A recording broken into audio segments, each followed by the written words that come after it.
نحمده ونصلي على رسوله الكريم اما بعد فاعوذ بالله من الشيطان الرجيم بسم الله الرحمن الرحيم رب اشرح لي صدري ويسر لي امري واحلل عقدة من لساني يفقهوا قولي۔ ابو حازم کہتے ہیں میں نے سہل بن سعد سے پوچھا کیا رسول اللہ صلی اللہ علیہ وسلم نے کبھی میدا کھایا تھا؟ تو سہل نے جواب دیا جب اللہ تعالیٰ نے نبی صلی اللہ علیہ وسلم کو نبی بنایا، یعنی جب سے آپ کو نبوت ملی اس وقت سے وفات تک رسول اللہ صلی اللہ علیہ وسلم نے میدا دیکھا بھی نہیں، اتنا پرہیز کیا اس سے۔ نبوت سے وفات تک میدا دیکھا بھی نہیں۔ میں نے پوچھا کیا رسول اللہ صلی اللہ علیہ وسلم کے زمانے میں آپ کے پاس چھلنیاں تھیں؟ کہا کہ جب اللہ تعالیٰ نے آپ کو نبی بنایا اس وقت سے آپ کی وفات تک رسول اللہ صلی اللہ علیہ وسلم نے چھلنی دیکھی بھی نہیں۔ میں نے پوچھا آپ لوگ پھر بغیر چھنا ہوا جو کس طرح کھاتے تھے؟ بتایا ہم اسے پیس لیتے، پھر اسے پھونک دیتے، جو اڑنا ہوتا اڑ جاتا، جو رہنا ہوتا رہ جاتا، پھر اسے گوندھ لیتے اور پکا کر کھا لیتے۔ انس فرماتے ہیں کہ نبی صلی اللہ علیہ وسلم نے کبھی میدے کی باریک روٹی نہیں کھائی۔ گندم کی طرح جو کو بھی پسوا کر آٹا بنا لیا جاتا اور اس سے روٹی بنائی جاتی۔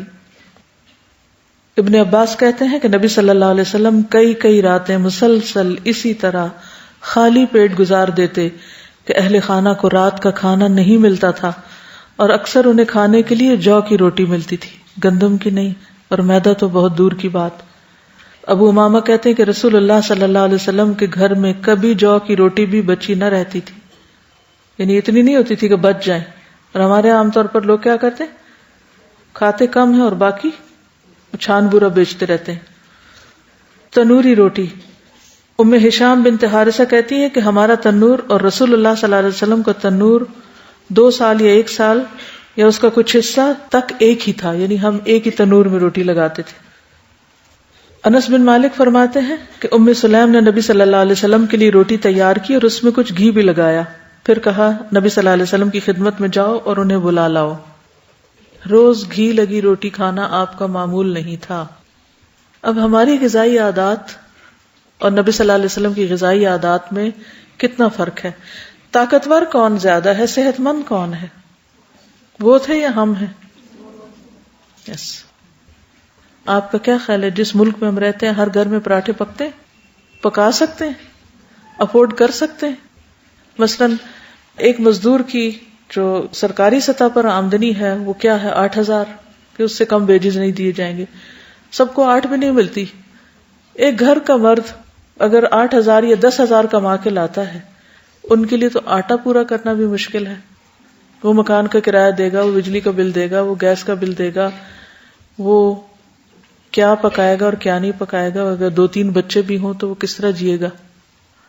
اگر کسی ایسے گھر میں شادی ہو گئی یا خدا نخواستہ حالات اس طرز پر آ گئے تو پھر ہم نخرے کے ساتھ روٹی چھوڑ دیں گے اور کہیں گے کہ کچھ نہیں ہمارے پاس کھانے کو۔ مجھے اچھی طرح یاد ہے بہت پہلے جب میں یونیورسٹی میں کام کرتی تھی تو وہاں پر ایک سویپرس تھی، وہ مسلمان ہوگی، میں اس سے بات چیت کرتی رہتی تھی، تو خیر الحمدللہ مسلمان ہو گئی۔ تو پھر میں اسے کبھی کبھی گھر بلاتی تھی، اس سے باتیں کرتی تھی، تو مجھے بہت تجسس ہوتا تھا کہ یہ لوگ جن بستیوں میں رہتے ہیں وہاں پر فیسلٹیز بہت کم ہیں، کس طرح رہتے ہیں، کیا کھاتے ہیں، کیا پکاتے ہیں۔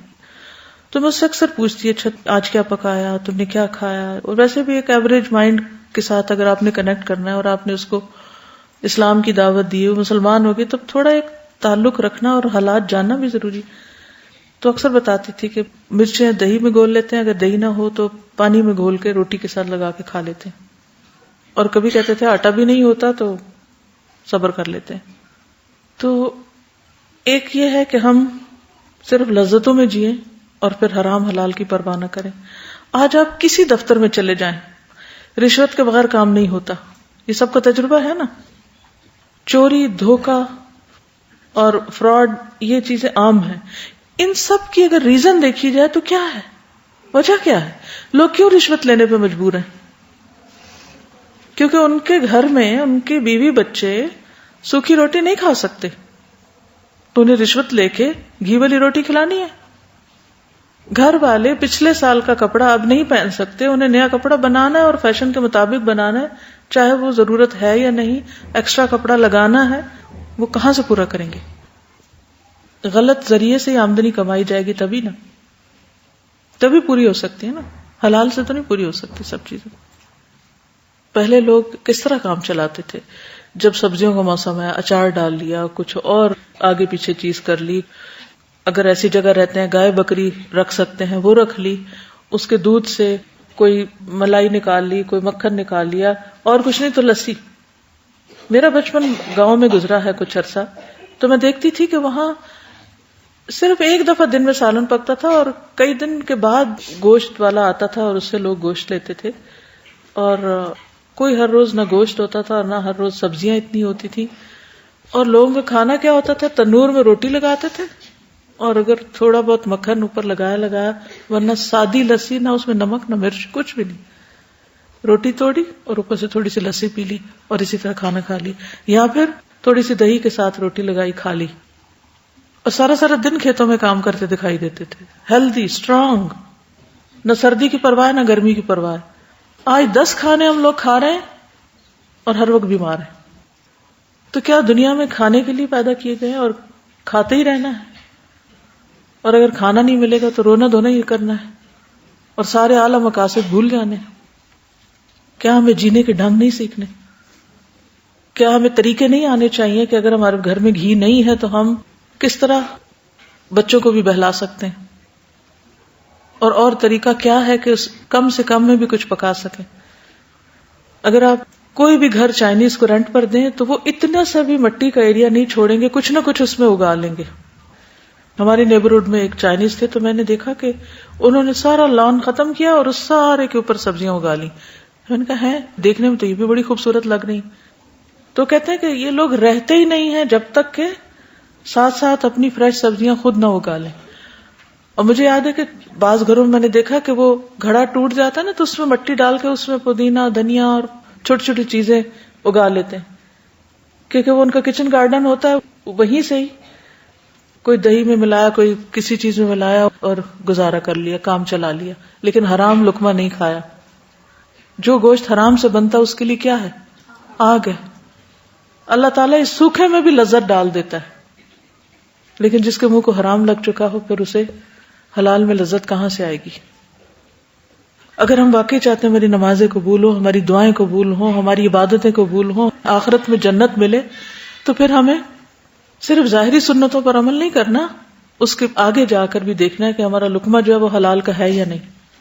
اور صرف لذت کے لیے کھانا تو کوئی کھانا نہیں.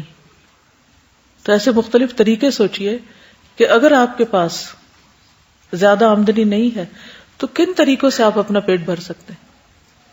اگر آپ کے گارڈن میں دھنیا پودینہ لگا ہوا ہے تو تھوڑی سی نمک مرچ ڈال کے آپ اس سے بہترین چٹنی بنا سکتے ہیں اور مزے سے کھانا کھا سکتے ہیں. اسی طرح بچوں کو آپ نے عادی کر دیا ہے میدا کھانے کا، تو اس کے آلٹرنیٹ کے طور پر آپ آٹے سے بھی بہت سی چیزیں بنا سکتے ہیں.